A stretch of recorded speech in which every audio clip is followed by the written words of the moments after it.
ثاقب، محسوس یہی ہو رہا ہے کہ دونوں طرف ہی گریونسز ہیں. حکومت کی اپنی گریونسز ہیں سپریم کورٹ کو لے کے. پھر سپریم کورٹ سے جب ہمیں اسٹیٹمنٹس نظر آتی ہیں، جسٹس منصور علی شاہ جس طرح تقریر کرتے ہیں، وہاں سے پتہ چلتا ہے کہ ان کو گریونسز، کورٹ کو الگ گریونسز ہے. پارلیمنٹ جس طرح سے چل رہی ہے، ان کے احکامات کو جس طرح نہیں مانا جا رہا. آپ کو کون سی گریونسز میں زیادہ وزن نظر آتا ہے، اور آپ کو لگتا ہے کہ کوئی اس میں کردار ادا کیا جا سکتا ہے کسی کی جانب سے؟ Is there any end to it?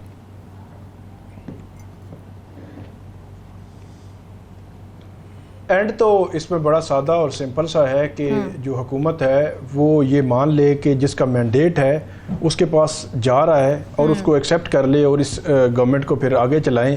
یہی اس کا حل ہے اور یہی لاجیکل اینڈ ہے اور ہونا چاہیے. کیونکہ یہ نہیں ہو سکتا کہ پارلیمان میں جو ایک بڑے پیمانے پر مینڈیٹ کسی اور کو عوام نے دیا ہو، عوام نے کسی اور کو اپنے نمائندہ منتخب کیا ہو، وہ آپ کسی اور کو دے دیں اور وہ اپنی مرضی کی جو ہے وہ لیجسلیشن بھی کرتا پھرے. اس طرح ہو نہیں سکتا. تو اس کا حل یہی ہے. ایک چیز میں بتاؤں کہ کل جو جسٹس منصور علی شاہ صاحب نے جو سپیچ کی، اس کا تھوڑا بیک گراؤنڈ ہے، وہ کہیں ڈسکس ہی نہیں ہوا. 2014 میں اگلا جو ٹاپک ہے ہمارا جو اقلیتوں کے حقوق کے حوالے سے، اس میں تفصیل سے بات کریں گے. کیونکہ 2014 میں سپریم کورٹ کی ایک ججمنٹ آئی تھی اقلیتوں کے حقوق کے تحفظ کے حوالے سے، کہ جو ان کے بنیادی آئینی حقوق ہیں ان کا تحفظ کیسے کرنا ہے. ایک بڑی لینڈ مارک ججمنٹ تھی. اس لینڈ مارک بالکل بالکل بالکل تو اس لینڈ مارک ججمنٹ کا 10 سال گزر چکے تھے.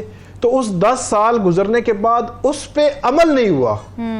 اس ججمنٹ پہ 2014 والی پہ آج 2014 میں 24 میں عمل نہیں ہوا. تو اس عمل نہ کرنے پر مائنورٹیز کے حوالے سے یہ جو ایونٹ تھا، یہ تقریب تھی. اور اس تقریب کا مقصد یہ تھا کہ 2014 کی ججمنٹ پر جو عمل نہیں ہوا تو اس کے کیا کانسیکوینسز ہوتے ہیں کہ سپریم کورٹ جو سپیریئر کورٹ ہے اس کے ججمنٹس پہ عمل نہیں ہوتا. تو اس لیے اس کا ایک بیک گراؤنڈ ہے. مطلب ایسا نہیں ہے کہ یہ صرف مخصوص نشستیں یا کسی اور فیصلے پہ، یہ ایک بیک گراؤنڈ ہے. مجھے یاد ہے آج سے تقریباً ساری لیئرز آ جاتی ہیں. جی بالکل. جی بالکل. کیونکہ ابھی حالیہ مخصوص نشستوں کا کیس کا فیصلہ آیا تو اس لیے زیادہ اس کا مجھے ابھی بھی یاد ہے. میں تلاش کر رہا تھا کہ مجھے ان کا تقریباً 20-25 دن ہو گئے. ان کا وہ آیا تھا، مجھے دعوت نامہ بھی آیا تھا کہ یہ ہماری تقریب ہے، آپ آئیے گا. یہ وہ اس کا مطلب ہے کہ یہ پہلے سے طے تھا کہ یہ ٹاپک ہوگا. اور کیونکہ 2014 کے اس اقلیتوں والے فیصلے پر عمل نہیں ہوا تو اس تناظر میں یہ تقریب تھی.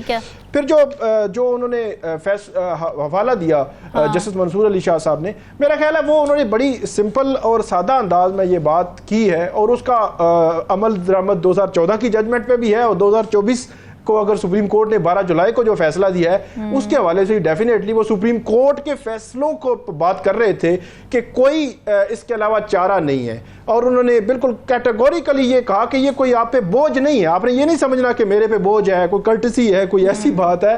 یہ آپ کی آئینی ذمہ داری، آپ نے آئینی ذمہ داری پوری کرنی ہے اور فیصلے پر عمل کرنا ہے. اور اداروں کو بھی خاص طور پر جب انہوں نے بات کی ایگزیکٹو کی، وہ جو اختیارات کی تقسیم پہ بھی بات ہوئی کہ عدلیہ ایگزیکٹو مقننہ کے اختیارات کی تقسیم ہے. پھر انہوں نے کہا کہ ہر ادارے کو اپنے اندر رہ کر یہی کام کرنا ہے. اگر آپ ججمنٹس پہ عمل نہیں کریں گے تو پھر اس کے نیگیٹو جو ہے وہ اثرات ہوں گے. جو ماضی کی بات کی جاتی ہے، جو پارلیمان میں لوگ موجود بات کرتے ہیں، وہ ٹوٹل ڈیفرنٹ ہے.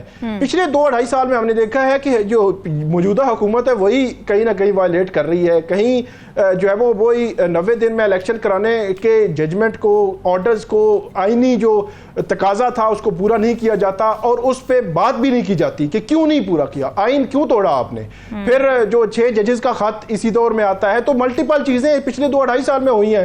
ماضی کی اگر بات کریں گے تو ماضی میں چیزیں ہیں، عدلیہ کے اینڈ پہ بھی ہیں. افتخار چودھری صاحب نے جو پیپلز پارٹی کا جو دور تھا اس کو کیسے جوڈیشل ایکٹیویزم میں پورا جو ہے انہوں نے گزارا اور ایسے ایگزیکٹو معاملات میں مداخلت کی جہاں پہ بنتی نہیں تھی. ریکارڈنگ جیسے جو پروجیکٹس تھے وہاں پہ انہوں نے مداخلت کی، اس کو پاکستان کو نقصان ہوا. بعد میں پھر ایک پرائم منسٹر کو گھر بھیجا گیا، پھر دوسرے کو جو ہے وہ پرائم منسٹر کو جو ہے وہ گھر بھیجا جاتا ہے. اسی طرح پاناما کا فیصلہ بھی میں سمجھتا ہوں کہ اسی کا تسلسل اور اسی کا تناظر تھا. اگرچہ وہ جو کیس تھا اس کو پیورلی لیگلی ایک جو ہے طریقہ کار کے مطابق اگر چلایا جاتا تو زیادہ بہتر ہوتا, کیونکہ سپریم کورٹ انوالو ہو گئی تھی تو پھر اس پہ سمجھا جاتا ہے کہ عدلیہ کے اینڈ پہ ٹھیک نہیں ہوا. لیکن اگر 2-2.5 سال پچھلے کی بات کریں تو اس میں مجھے نہیں لگتا, اور اب بھی جو حکومت ہے وہ یہی چاہ رہی ہے کہ ایک ماہزرائی جیسی سچویشن ہو. اور جو نجم ثاقب صاحب نے بات کی, میں بالکل ایگری کرتا ہوں کہ ان کی تو نشستیں ہیں ہی نہیں, ان کو مطلب یہ کیوں اتنی ماہزرائی پہ جا رہے ہیں, اس کا مطلب پھر یہی بنتا ہے کہ یہ پہ چاہ رہے ہیں کہ پھر ان کو سیاسی شہید جو وہ بن جائے کسی طریقے سے, یا ایسی سچویشن بن جائے.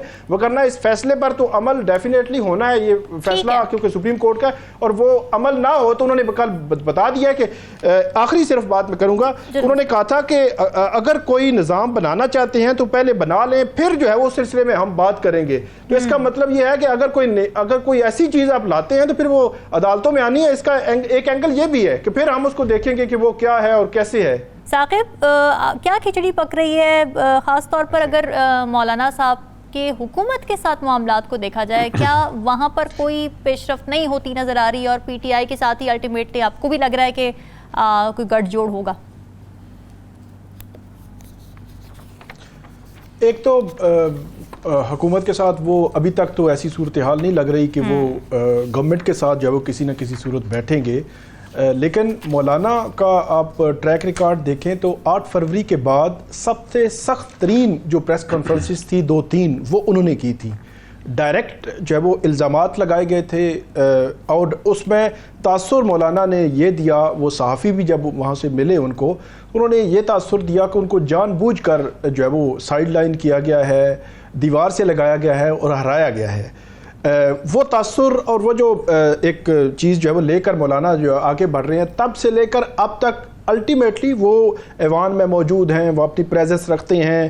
مخصوص نشستوں کا معاملہ آیا, وہاں وہ گئے سپریم کورٹ میں, لیکن وہاں پہ کہا کہ جہاں پہ نون لیگ اور باقی وہ بھی گئے. اسی طرح بھی لیجسلیشن ہوئی الیکشن ایکٹ ترمیم میں, وہاں پہ انہوں نے جو ہے وہ اس میں حصہ نہیں لیا ووٹنگ. مطلب یہ ہے کہ اس میں موجود ہیں, کہیں نہ کہیں سسٹم میں آؤٹ نہیں ہو رہے, لیکن ان کا لب و لہجہ جو ہے وہ سخت سے سخت ہی ہے, ابھی بھی سخت سے سخت ہی ہے. انہوں نے گورنمنٹ کی سائڈ پہ بھی یقینی طور پر وہ بھی کوشش کر رہے ہوں گے, اور پی ٹی آئی بھی, اسد کیسر صاحب جو ہے وہ کوشش کر رہے ہیں, دونوں طرف کی کمیٹیز بھی بنی ہوئی ہیں, بیٹھ رہے ہیں, چیزیں آگے بڑھا رہے ہیں. مولانا نے پچھلے دنوں ایک بیان بھی دے دیا تھا کہ پی ٹی آئی اسمبلیوں سے استعفے کے لیے بھی تیار ہے. پھر پی ٹی آئی نے وضاحت کی کہ وہ ہمارا آخری آپشن ہوگا, ابھی پہلے بہت سارے آپشنز ہیں, کیونکہ پی ٹی آئی کو پتا ہے کہ ماضی میں جب انہوں نے استعفے دیے تو ان کو بہت کچھ جو ہے وہ بھگتنا پڑا. تو مولانا جو ہے انہوں نے آج بھی تاجروں سے جو بات کی, ان کے 3-4 پوائنٹس بڑے اہم ہیں. ایک تو انہوں نے پارلیمانٹ کو یہ کہا کہ عوام کے نمائندے نہیں, یہ جعلی نمائندے جو ہے بیٹھے ہوئے ہیں, فرنٹ پہ کوئی اور ہے اور ڈوریں کسی اور کے ہاتھ میں ہیں, ڈور جو ہے. اور پھر انہوں نے کہا کہ سیاستدان پہلے سے باہر میں اپنے انتظامات کر لیتے ہیں. آخری بات انہوں نے بہت امپورٹنٹ کی, انہوں نے کہا چائنا گئے تھے, خالی ہاتھ واپس آئے ہیں, اور وہاں سے جواب یہ ملا ہے کہ سیاسی عدم استحکام ہے ملک میں, اس لیے ہم جو ہے وہ آگے نہیں بڑھ رہے ہیں سرمایہ کاری کے حوالے سے. تو مولانا اس کا مطلب یہ ہے کہ سارے سینیریو کو مد نظر رکھ کر چل رہے ہیں آگے, کہ آگے کا جو ہے وہ انہوں نے کرنا کیا ہے. ایک جو نقصان میری نظر میں جو ہوا ان کو, ایک تو مسلم لیگ نون تھی, مولانا تھے اور پیپلز پارٹی تھی, یہ 3 بڑی پولیٹیکل پارٹیز تھیں جو پی ڈی ایم جنہوں نے بنائی. پی ڈی ایم بنی, اس میں مولانا کو پورا حصہ ملا, ان کی جو خواہش کے مطابق. ان کے وزیر بھی تھے, اور ان وزراء نے جو کیا وہ بھی ایک پوری جو وہ قصہ ماضی ہے. تو اس کا الٹیمیٹلی اثر تو آنا تھا, مسلم لیگ نون نے بھگتا. مولانا بھی, میرا خیال یہ ہے کہ اسی تناظر میں آپ پیپلز پارٹی کی اگر بات کریں تو سندھ کی سچویشن ہی ٹوٹل مختلف ہے. وہاں پہ نہ مسلم لیگ نون اس طرح, باقی پولیٹیکل پارٹیز نہیں ہیں, پی ٹی آئی بھی اس طرح نہیں, پی ٹی آئی تو پنجاب میں بھی اس طرح مطلب ان کے کینڈیڈیٹس نہیں تھے, سندھ میں تو ہونا بنتا ہی نہیں تھا. تو سندھ میں بھی انتخابی دھاندلی کے حوالے سے بھی بہت سارے سوالات ہیں, کراچی میں. تو ان تینوں جماعتوں میں سے 2 کو جو اثر ہوا ہے میری نظر میں, جو انہوں نے پی ڈی ایم گورنمنٹ لی اور اس میں پھر لیجسلیشن بھی کرتے رہے, پھر نیب کی ترامیم بھی ہوئی, پھر ایک ایسا بیانیہ بنا جو بیانیے جس بیانیے میں سارے بہ گئے اور مولانا کو بھی نقصان ہوا، لیکن مولانا اس تاثر سے باہر نہیں نکل رہے کہ ان کو ٹارگٹ کیا گیا اور ان کو جو ہے وہ دیوار سے لگایا گیا ہے۔ پی ٹی آئی جو ہے وہ اپنے تائیں یہ کوشش میں ہے کہ ان کو ایڈجسٹ کریں جو ہے وہ سینٹ کے الیکشن میں، لیکن حکومت کو ابھی تک جو ہے وہ کیونکہ اگر تو آئینی ترمیم انہوں نے کرنی ہے کہ ہم نے لیجسلیشن کر لی ہے اور الیکشن کمیشن جو ہے وہ ایک دن اچانک پتہ چلے کہ الیکشن کمیشن وہ جو نوٹیفیکیشن انہوں نے وڈرا کیا تھا وہ بحال کر دے، اور جو تھی مخصوص نشستیں وہ کہے کہ الیکشن ایکٹ کی جو بن چکی ترمیم ہو چکی ہے اس کے تناظر میں کر دیں، اگرچہ کر نہیں سکتا کیونکہ سپریم کورٹ کا فیصلہ 12 جولائی کا موجود ہے۔ دو چیزیں الیکشن کمیشن کے سامنے آسانی نہیں ہے، لیکن میں جو ہے وہ ایک تناظر کی بات کر رہا ہوں کہ اگر حکومت نے پھر ٹھان لی کہ ہم نے جو ہے وہ آئینی ترمیم کرنی ہے تو ہو سکتا ہے پھر مولانا کو جو ہے وہ اس حوالے سے رابطہ کیا جائے۔